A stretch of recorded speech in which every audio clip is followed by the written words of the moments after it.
आज घर में सुबह से ही बहुत गहमा गहमी का माहौल था। अम्मी अब्बू और सबा सबके मन में एक बेताबी सी थी, क्योंकि आज रमज़ान का आखिरी रोज़ा था। शाम को चाँद निकलने की आज पूरी पूरी संभावना थी। सबके दिलों में ईद आने की खुशी की उत्तेजना से उनके चेहरे दमक रहे थे। शाम को अफ्तार के बाद सबा और अम्मी अब्बू बाकी आस पड़ोस के लोगों की तरह अपनी छत पर जाकर आसमान की तरफ बहुत बेसब्री और उम्मीद से देखने लगे। सहसा कुछ देर बाद एक महीन सा चांद निकला तो सबके चेहरे खिल उठे। फिर सबने दुआ मांगी और एक दूसरे को गले मिलकर चांद की मुबारकबाद दी। अपनी खुशी बहुत सबने मिल बांट कर जाहिर की। अब छत से नीचे आकर सबा अपनी अम्मी के साथ शॉपिंग करने निकल गई, क्योंकि आज पूरी रात मार्केट को खुला रहना था। दूसरे दिन ईद थी। सुबह से ही अफरा तफरी का माहौल था। ईद की नमाज के बाद मेले घूमने का, एक दूसरे से ईद मिलने का व दावतों के लिए एक दूसरे के घर जाने का सिलसिला और शिरकतों का दौर चल रहा था। सबा के अब्बू के एक बहुत पुराने दोस्त जो हाल ही में तबादला होकर उनके शहर आए थे, वो भी सबा के अब्बू से ईद मिलने उनके घर आए। दरवाज़ा सबा ने ही खोला था। सबा की खूबसूरती, नफासत और अदब लिहाज देखकर वो काफ़ी प्रभावित हुए। फिर अपने घर जाकर उन्होंने अपनी बीबी से अपने बेटे शादाब के लिए सबा का जिक्र और तारीफ़ की, तो वो भी सबा को देखने के लिए उतावली और बेचैन हो गई। शादाब की पढ़ाई ख़त्म हो चुकी थी। उसने मैनेजरिंग के लिए अपने सारे डॉक्यूमेंट्स दुबई भेज दिए थे, और शादाब के अब्बू अम्मी की तमन्ना थी कि शादाब की शादी हो जाए, ताकि जल्दी से जल्दी वो दुबई जाने से पहले अपनी शादी को देख लें और घर भी सूना ना रहे। अब कुछ दिन बाद मौका देखकर शादाब के अम्मी अब्बू सबा के घर जा पहुँचे। सबा के अब्बू अम्मी ने बहुत गर्मजोशी से उनका स्वागत किया, और शादाब के अब्बू ने सबा के अब्बू से चाय नाश्ते के दौरान अपने मन की बात उनके सामने रख दी। सबा के अब्बू कई बार शादाब को देख चुके थे। वो एक शरीफ और ख़ूबसूरत लड़का था, इसलिए सबा के अब्बू को क्या इनकार होता। वो आसानी से राज़ी हो गए। फिर वो चहक कर बोले, यार सीधे सीधे बोलो ना कि अब तुम्हारा दिल मेरी दोस्ती से भर गया है, अब तुम मेरे समधी बनना चाहते हो। ये बात सुनकर सब ज़ोर से ठहाके लगा के हंस पड़े। फिर कुछ ही दिनों बाद शादाब और सबा की मंगनी और उसके बाद शादी भी हो गई। अब सबा शादाब की दुल्हन बनकर लजाई शर्माती हुई सी ससुराल आ गई। सबा ने ससुराल में जल्दी ही सबका दिल जीत लिया। शादाब तो सबा के ऊपर अपनी जान छिड़कता था। उसे पाकर शादाब दीवानों की तरह उसके आगे पीछे घूमता रहता था। सबा को सास ससुर के रूप में इतने केयरिंग और अच्छे माँ बाप मिल चुके थे कि उसे अपने मायके की याद बिल्कुल भी नहीं आती थी। शादाब का प्यार पाकर और लगाव देखकर वो भी खुद को बहुत खुशकिस्मत समझती। सब कुछ बहुत हंसी खुशी गुजर रहा था कि एक दिन शादाब शाम को घर आया तो वो बहुत खुश था, और उसके हाथ में एक लिफाफा भी था। उसने अम्मी अब्बू और सबा सबको आवाज़ देकर ड्राइंग रूम में बुला लिया, और फिर बैठने के बाद खुशी से बोला कि खुदा ने मेरी फरियाद सुन ली है। दुबई से मेरे लिए कॉल लेटर और वीज़ा आ गया है। 10 दिन बाद वहाँ जाकर ज्वाइन करना है।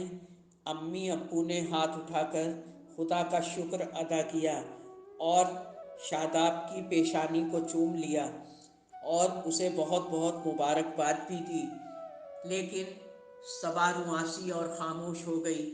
उसका दिल धड़क रहा था कि अचानक ये क्या हो गया, कैसे शादाब के बगैर मैं रहूंगी। ये सोच के वो तड़प उठी और वो उठकर भरे कदमों से अपने कमरे में चली गई और पलंग पर लेटकर फूट फूट कर रोने लगी।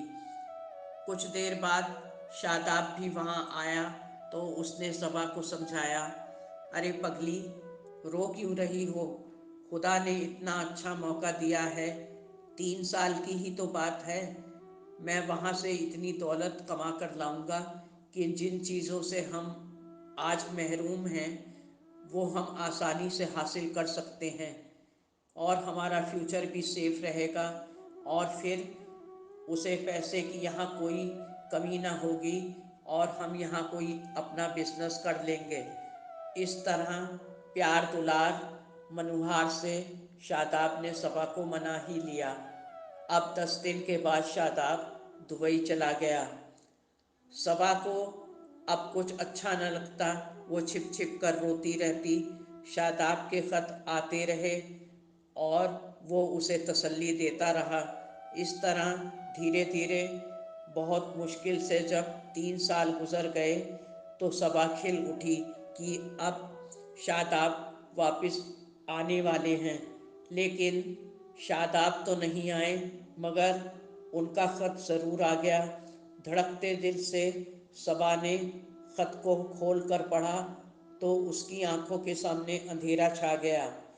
उस ख़त में लिखा था कि सबा, कंपनी को मेरा काम बहुत पसंद आया है, उन्होंने मेरा प्रमोशन भी कर दिया है और 3 साल के लिए अभी मैं वहीं रुका रहूँगा। ये पढ़ते ही सबा के हाथ से खत छूट कर ज़मीन पर गिर गया।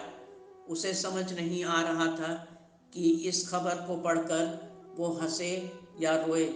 जैसे तैसे सास ससुर के साथ सबा अपने दिन शादाब के इंतज़ार में काटने लगी। अब वो काफ़ी कमज़ोर हो गई थी, उसका चेहरा भी निस्तेज हो गया था। जुदाई के गम ने उसको अंदर से बिल्कुल तोड़ के रख दिया था। बस एक उम्मीद बाकी थी कि शादाब ज़रूर वापस आएंगे। इसी के सहारे वो जी रही थी। अब धीरे धीरे 6 साल भी गुजरने वाले थे। आशा की किरण सबा को दिख रही थी कि फिर एक दिन डाकिया एक खत उसे पकड़ा के चला गया। उसने धड़कते दिल से खत को खोला। उस खत में लिखा था कि सबा, मुझे माफ़ करना, शीबा दुबई में डॉक्टरी के पेशे से जुड़ी हुई है। हमारी मुलाकातें करीब 6 साल से हो चुकी हैं। इस बीच कुछ हालात ऐसे बने कि मुझे शीबा से शादी करनी पड़ी।